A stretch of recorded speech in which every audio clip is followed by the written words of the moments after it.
Arestado ang dalawang lalaki sa isang matagumpay na buy-bust operation ng Pampanga PNP na kung saan nasamsam ang mahigit 400,000 pesos na halaga ng hinihinalang shabu sa Purok 6, Barangay Planas, Porac, Pampanga. Kinilala ni Police Colonel Eugene M. Marcelo, Provincial Director ng Pampanga Police Provincial Office, ang mga naarestong suspect na sina alias Rico, 41 anyos, residente ng Barangay Planas, at alias Pau, 19 anyos, residente ng Barangay Halong, parehong mula sa bayan ng Porac. Kapwa silang walang trabaho at tinuturing na kabilang sa illegal drug activities sa nasabing lugar.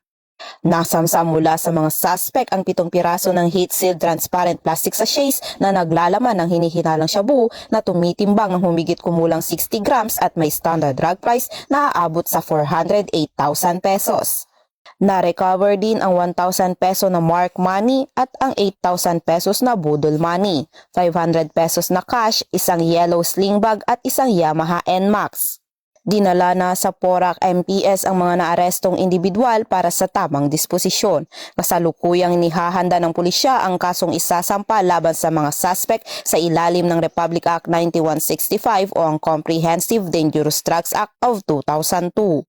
Patuloy ang pinaigting na kampanya ng Pampanga PPO laban sa illegal na droga upang masiguro ang kapayapaan at kaayusan sa lalawigan.